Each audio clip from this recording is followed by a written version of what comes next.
नमस्कार। India debate में आप सबका स्वागत है। मैं हूं आशुतोष पाठक।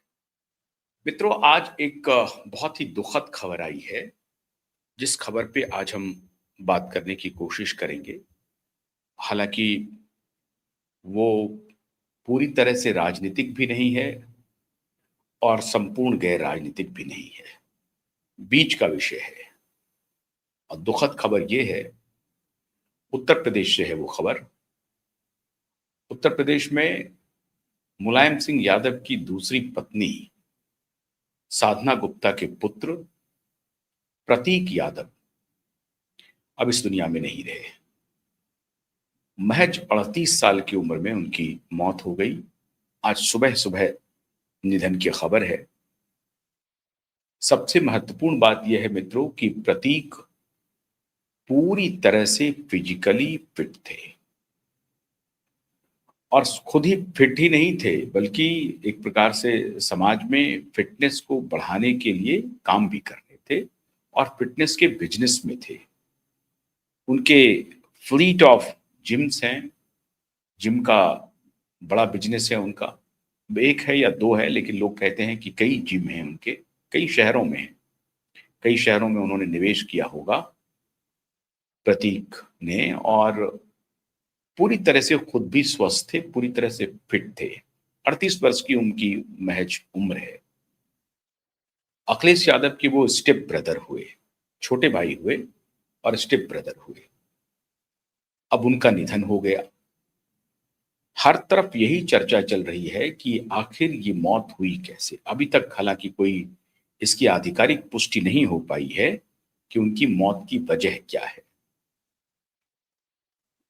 लगातार युवा पूरे देश भर में 40s और 40s के नीचे जो युवा हैं, बड़ी तेजी से पोस्ट कोविड उनकी मौत हो रही है। और उसमें बहुत बड़ा कारण बूटी भी बताया जा रहा है।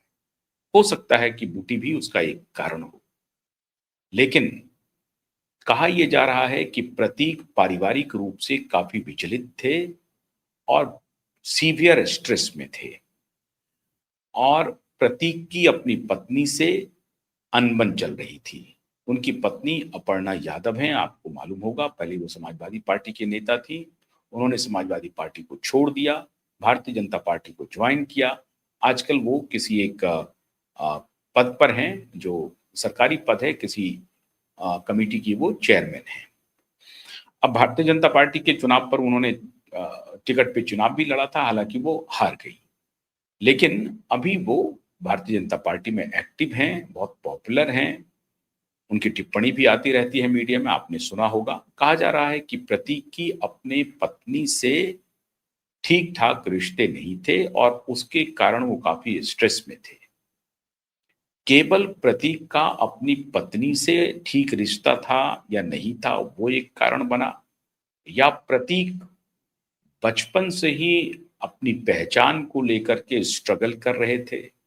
और प्रतीक जैसे और भी कई लोग हैं जिनकी मृत्यु हुई है, कई कारणों से हुई है। मित्रों, ये बेहद गंभीर विषय है और इसलिए इस विषय पे चर्चा बहुत जरूरी है। 40 वर्ष से कम के लोग आनंद फानन में गुजर रहे हैं, और ये महज स्ट्रेस नहीं हो सकता है। स्ट्रेस के बियॉन्ड भी कुछ है क्या, या वो पूरे जो कुछ भी है वो सब स्ट्रेस के ही अंदर आता है और स्ट्रेस इतना खतरनाक हो गया है, या बूटी का असर ऐसा हो रहा है जो फटाफट फटाफट लोग स्वर्ग सिधार रहे हैं। बिना बूटी वाले भी लोग बीमार हो रहे हैं और बड़ी तेजी से बीमार हो रहे हैं। तो क्या जो लाइफस्टाइल है, जो जीवन का स्ट्रेस है, संघर्ष है, वो आपको, आपकी सेहत को बुरी तरह से हार्म कर रहा है। इस विषय पर चर्चा बेहद जरूरी हो गया है, क्योंकि ये हर घर की कहानी हो रही है। हर घर में स्ट्रेस की वजह से लोग परेशान हैं और उनको, उनके ऊपर, सेहत के ऊपर वो बहुत ही बुरा असर पड़ रहा है। डॉक्टर साहब जैसे ज्वाइन करेंगे, वो मेरे ख्याल से वो बताने की स्थिति में होंगे। अब मैं इसका अगर पॉलिटिकल, अगर आप इसे समझना चाहते हैं, तो एक शख्स जो पूर्व मुख्यमंत्री के बेटे हैं, लेकिन बाद में उनको वैधता मिली, वो मुलायम सिंह के वारिस नहीं हो सके। एक तो उनकी मां को ही वो वैधता नहीं थी कि वो मुलायम सिंह यादव की पत्नी है। इस पूरे बिंदु पर बात करने के लिए हमारे साथ एक जाने माने doctor, all India institute of medical sciences के पूर्व प्रोफेसर और आजकल उत्तर प्रदेश में प्रिंसिपल के पद पर सेवा दे रहे हैं अपनी, डॉक्टर अरविंद कुशवाहा, वो हमारे साथ जुड़ गए हैं। बहुत बहुत स्वागत है डॉक्टर साहब आपका। हालांकि ये बहुत ही दुखद खबर है। डॉक्टर साहब, हम ये जानना चाहते हैं कि प्रतीक यादव की जो मौत हुई है वो सामने से लग रहा है कि सामान्य मौत है, उसकी अभी ऑटोप्सी रिपोर्ट आनी है या पोस्टमार्टम होगा कि नहीं होगा पता नहीं, लेकिन कोई आधिकारिक पुष्टि नहीं हुई है कि मौत की वजह क्या है। स्ट्रेस एक कारण है। इतने कम उम्र में एक पॉलिटिकल हस्ती भी थे, मुलायम सिंह यादव के बेटे थे वो। जैसे अखिलेश यादव बेटे हैं वैसे मुलायम सिंह यादव के दूसरे बेटे थे वो। हालांकि उनकी शादी को कभी भी आधिकारिक जामा नहीं पहनाया गया। इनकी मां साधना गुप्ता की शादी को अखिलेश यादव मुलायम सिंह यादव के साथ। ऐसा ही कुछ वाकया कुछ दिन पहले घटा है एनडी तिवारी के पुत्र के साथ। एनडी तिवारी के पुत्र भी लड़ाई लड़ते रहे, अदालत गए, कोर्ट गए, आखिर में सुप्रीम कोर्ट से उनका कुछ हुआ और उसके बाद वो जब कंफर्म हुए कि वही एनडी तिवारी के बेटे हैं, कुछ दिन के बाद उनकी भी मौत हो गई। शेखर उनका नाम था, उनकी भी मौत हो गई जब एनडी तिवारी ने स्वीकार किया कि हाँ हमारे ये पुत्र हैं। अब वो वैध और अवैध की लड़ाई चलती रही, बाद में जाकर के जब वो कंफर्म हुए तब तक उनकी मौत ही हो गई। ऐसे बहुत सारे किस्से हैं। फिल्म इंडस्ट्री में तो मीना कुमारी का है और मधुबाला का है, लेकिन मधुबाला और मीना कुमारी के विषय अलग हैं, ये विषय बिल्कुल अलग है।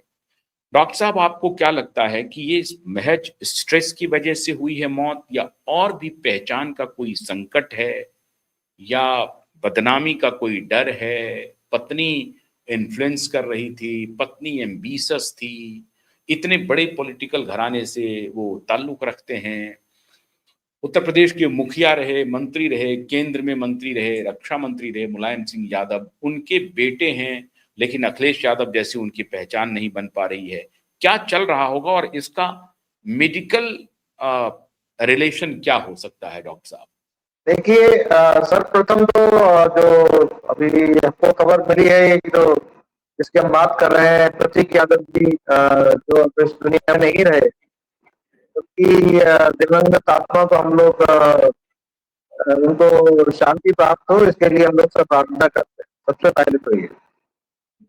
दूसरी चीज ये है कि अगर हम इस केस को देखें तो ये 38 साल का जो एकदम फिजिकली फिट युवक और अचानक बिना किसी पुरानी बीमारी या हिस्ट्री के अचानक चला जाए, तो सर्वप्रथम तो ये है कि ये जो इस तरह की मौत है उसको हम सडन डेथ में बोलते हैं। इसको हम जो 24 घंटे से कम समय में जिसकी मृत्यु हो जाए तो उसको हम सडन कैटेगरी में डालते हैं। अभी जो सडन डेथ होती है वो मेडिको लीगल भी होती है, तो इसका मतलब इसका कारण जो है आप लोगों को चूंकि पता नहीं है, तो मेडिको लीगल केसेस के लिए पोस्टमार्टम रिकमेंड किया जाता है कि आखिर किस कारण से ये मौत हुई। तो ये अभी आज की तारीख में ये पूरी तरह से कह पाना कि आखिर किस कारण मौत हुई होगी वो संभव नहीं हो सकता, जो पोस्टमार्टम रिपोर्ट के आने के बाद होता है। लेकिन उसके अलावा जो भी हमारे पास पुरानी इंफॉर्मेशन अवेलेबल है, दूसरे इसी तरह के जो हादसे होते हैं, उसके आधार पर कुछ चीजें हम लोग जानते हैं। नंबर एक तो ये है कि ऐसी मृत्यु है जो यंग लोगों में, जो फिट लोगों में, जिम जो ज्यादा करते हैं, ऐसे लोगों में पाई जाती है। सबसे पहले कई ऐसे बीमारी हो सकती है जो हम लोगों को पहले से पता ना हो या छुपी हुई हो, जैसे कि कोई हार्ट कंडीशन हो सकती है जिसके बारे में जानकारी ना रही हो। वो अगर बहुत ज्यादा कभी ट्रेनिंग करते हैं तो कई दफे वो बाद उनकी मृत्यु हो सकती है। जिम में आपने सुना होगा कि ट्रेडमिल पे दौड़ते हुए आदमी कोलैप्स कर गया और मर गया, या बहुत ज्यादा उन्होंने एक्सरसाइज कर ली तो मर गया। होता क्या है कि इसके साथ जो जिम ट्रेनिंग वगैरह करते हैं लोग, वो सिर्फ जिम ट्रेनिंग नहीं करते, उसके अलावा उनके कुछ खान पान में बदलाव आता है, कुछ नए तरह के न्यूट्रिएंट्स लेते हैं, अलग से सप्लीमेंट्स लेते हैं, और ऐसे सप्लीमेंट्स में कई दफे स्टेरॉइड्स जैसी चीजें भी इस्तेमाल की जाती हैं जिससे कि बॉडी का बल्क बढ़ जाए।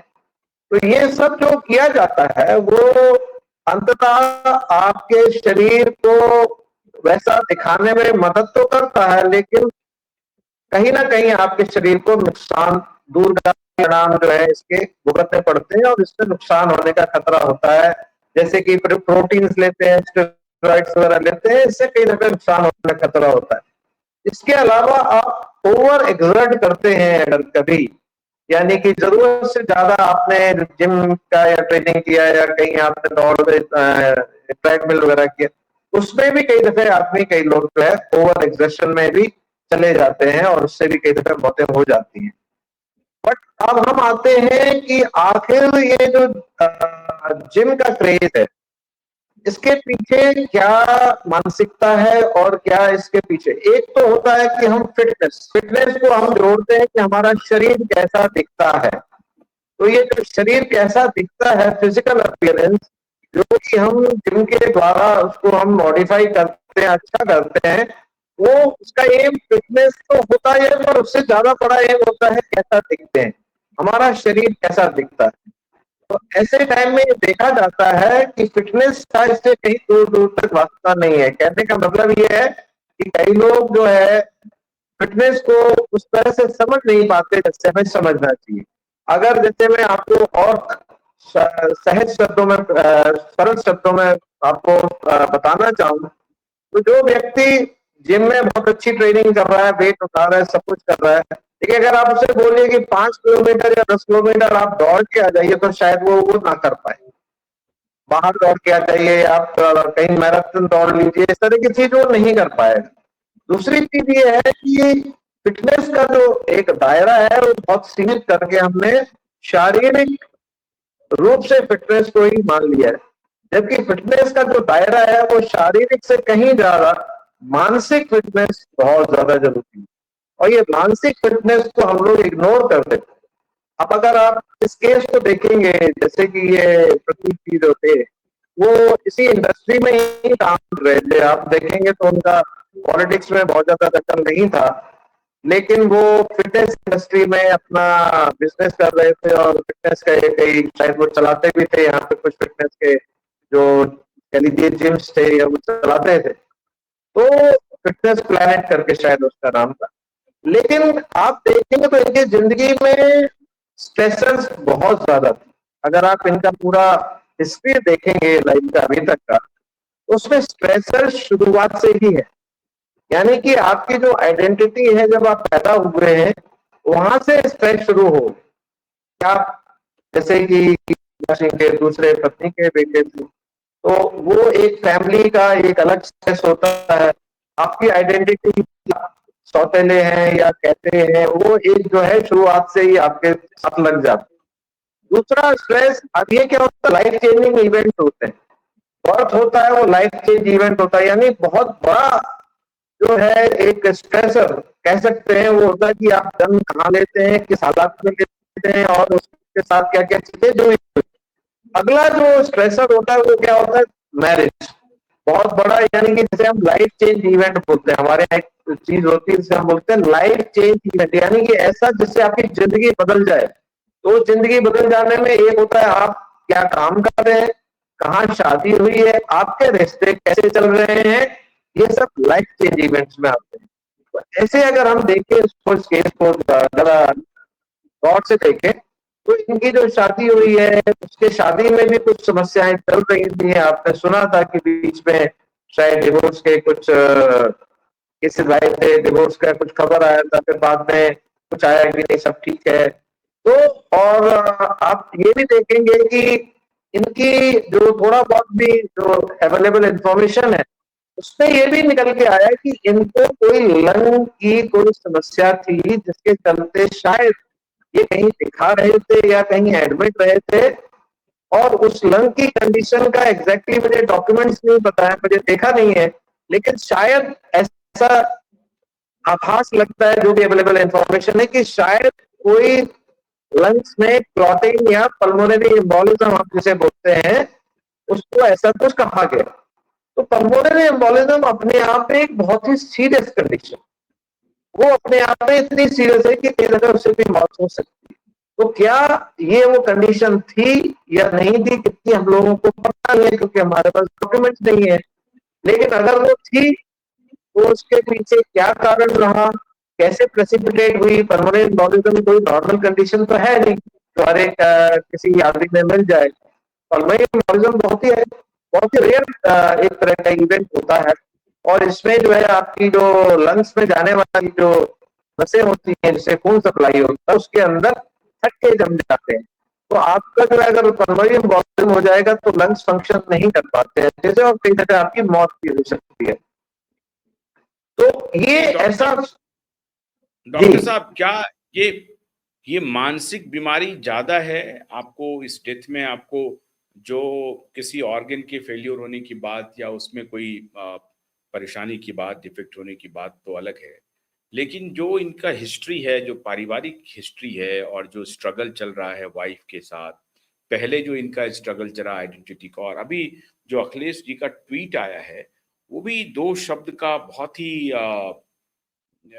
उसमें कोई बहुत बड़ी संवेदना नहीं दिख रही है, बहुत गहरी संवेदना नहीं है। ये हो सकता है कि वो कुछ बोलने की स्थिति में हो, नहीं हो, लिखने की दुख तो जरूर होगा उनको, हुआ होगा दुख, जरूर तकलीफ हुई होगी, ऐसा मैं नहीं मानता हूँ। लेकिन जो उनका ट्वीट है वो उसमें बहुत गहरी संवेदना नहीं है। दो दो तीन लाइन का ट्वीट है कि उनके जाने से बहुत दुख हुआ है, ईश्वर उनकी आत्मा को शांति दी, बस। इससे अधिक ट्वीट नहीं है कि वो मेरे भाई थे, वो इस दुनिया में अब नहीं हैं, मुझे गहरा आघात लगा है, इस सब टाइप के मतलब। बल्कि योगी जी का जो ट्वीट है वो ज्यादा संवेदनशील है, लेकिन इनके ट्वीट में वो संवेदना गहरी नहीं दिखाई पड़ रही है। तो साफ दिख रहा है कि ये जो पारिवारिक स्तर पर जो स्ट्रेस है वो इम्पैक्ट कर रहा है इनको। जहां तक इनकी मौत का सवाल है तो मैं एक बात बड़ा क्लियरली कहता हूँ, देखिए मैं ये नहीं कहता कि स्ट्रेस कोई फैक्टर नहीं है, स्ट्रेस बहुत बड़ा फैक्टर है। और इस केस में है या नहीं है ये हम पूरी तरह से ना तो बता सकते हैं, ना ही हम पूरी तरह से ये कह सकते हैं कि सिर्फ स्ट्रेस के कारण मौत हुई है। इनकी मेडिकल हिस्ट्री जो है वो जो है इसके बारे में अगर जानकारी ज्यादा मिल जाए तो हम कह सकते हैं। जैसे मैंने आपको बताया कि जो भी इंटरनेट पे अवेलेबल जानकारी है उसके मुताबिक शायद वो कहीं दिखा रहे थे और शायद उनको लंग्स की कोई समस्या थी और उससे ठीक होकर के वो वापस आए थे, और उस लंग्स की कंडीशन को उन्होंने ऐसा वो लिखा गया है कि जैसे कि ब्लड क्लॉट हुए थे लंग्स में, यानी उन्होंने एम्बोलिज्म जैसी कोई चीज या उससे मिलती जुलती कोई चीज रही होगी।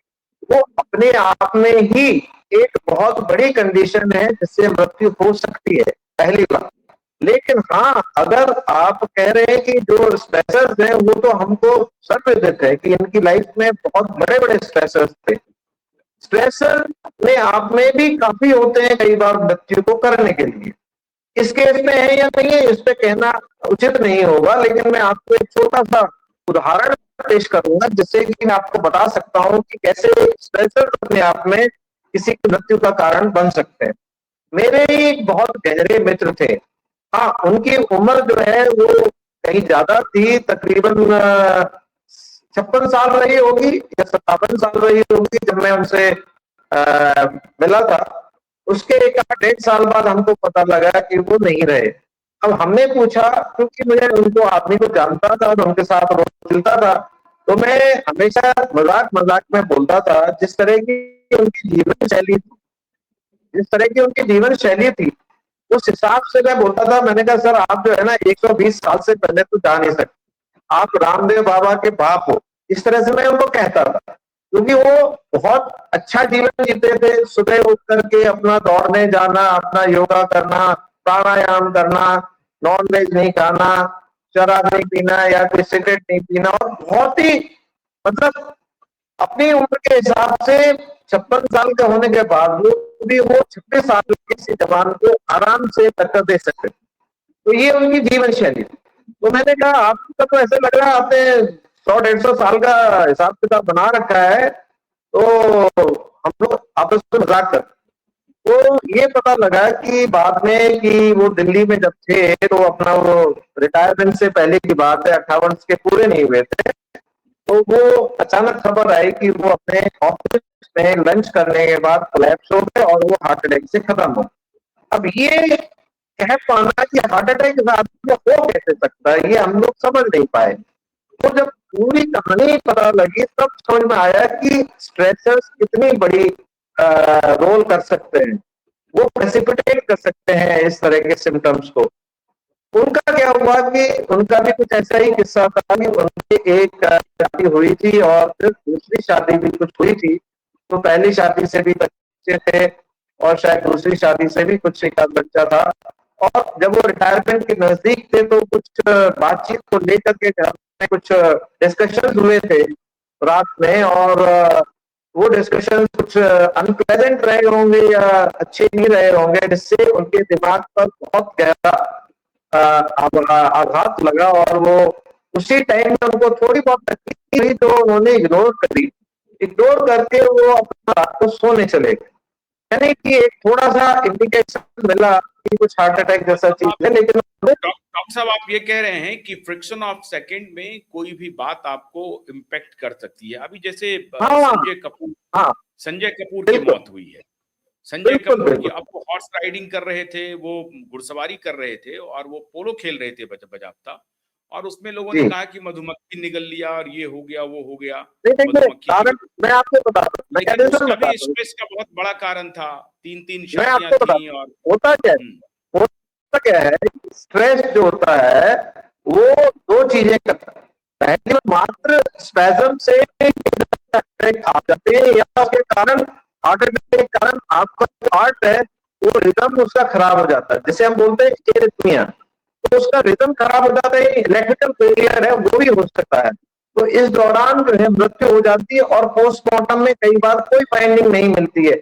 हम लोगों ने हमें ऐसे सोल्जर जो कि 40 साल से नीचे थे उनकी जब मृत्यु हो रही थी, हमने इस पर स्टडीज की थी और उसमें पता लगा था कि वेंट्रिकुलर फिब्रिलेशन यानी कि हार्ट की जो अरिथमिया है एक बहुत बड़ा कारण है ऐसे यंग लोगों में कार्डियक जैसे पोस्टमार्टम में कोई फाइंडिंग नहीं मिलती है। तो मेरे कहने का मतलब है कि जैसे मैं आपको समझा रहा था कि स्ट्रेस अपने आप में प्रेसिपिटेट कर सकता है बिना किसी बीमारी के अंदर होते हुए भी कई जगह ऐसा हो सकता है। ओके, थैंक यू डॉक्टर साहब, थैंक यू डॉक्टर साहब, थैंक यू डॉक्टर साहब। तो हालांकि बातचीत में थोड़ी असुविधा हो रही थी इंटरनेट की कनेक्टिविटी की वजह से, लेकिन अब अगर आप मोटे तौर पर समझें तो संजय कपूर की पोलो खेलते हुए मौत हो गई। मैंने बताया आपको एनडी तिवारी के बेटे के बारे में, और वो काफी स्ट्रगल कर रहे थे। एनडी तिवारी के बेटे कोर्ट से लड़ करके उन्होंने साबित किया कि हम एनडी तिवारी के बेटे हैं और जायज बेटे हैं।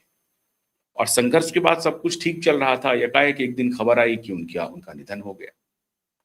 मीना कुमारी बिल्कुल स्वस्थ थी, लेकिन जैसे ही उनकी दूरी बढ़ी कमाल अमरोही के साथ, जो उनके पति थे, उनसे दूरी बढ़ी, फिर वो शराब पीने लगी बहुत ज्यादा। डॉक्टर ने उन्हें कहा कि आपको नींद नहीं आती है, तो शराब को एक दवा के रूप में उनको प्रिस्क्राइब कर दिया। पता नहीं कौन से डॉक्टर थे जनाब, उन्होंने प्रिस्क्राइब कर दिया मीना कुमारी जी को कि आप हल्की हल्की एक आध दो पेग ले सकते हैं। अब वो पेग बढ़ता चला गया, बढ़ते बढ़ते बढ़ते बढ़ते इतना बढ़ गया कि वो शराब में डूब ही गई, और एक्सेसिव ड्रिंकिंग की वजह से उनका लिवर डैमेज हुआ। अब जो जिसकी आदि नहीं है, जिसके लिए वो बनी नहीं थी, वो काम उन्होंने करना शुरू कर दिया। और धीरे धीरे 5 से 6 वर्ष, मतलब 39 ईयर्स, और यही 38 साल उनकी उम्र थी। अभी जो प्रतीक की है, हालांकि उनका केस अलग है, इनका केस बिल्कुल अलग है। मैं सिर्फ आपको ये बता रहा हूँ कि 39 वर्ष की उम्र में मीना कुमारी जैसी अदाकारा भी इस दुनिया को छोड़ करके अलविदा हो गई। तो स्ट्रेस इतना खतरनाक है, इसको आप हल्के में ना लें। अब स्ट्रेस से दूर रहने के कारण क्या हो सकते हैं? आप एंगेज रहते हैं, बहुत सारे लोग सरमन देते हैं, लेकिन स्ट्रेस एक ऐसी बीमारी है जो न चाहते हुए भी आपको घेर लेती है, और उससे आप खुद को अलग कर नहीं सकते।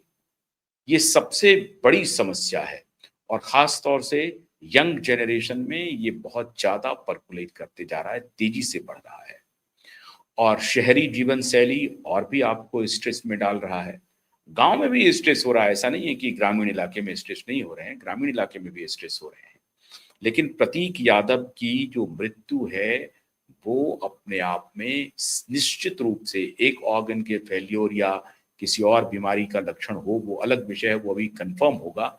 लेकिन इतना तो तय है कि उनके जीवन में बहुत बड़ा स्ट्रेस था और वो मानसिक पीड़ा से गुजर रहे थे।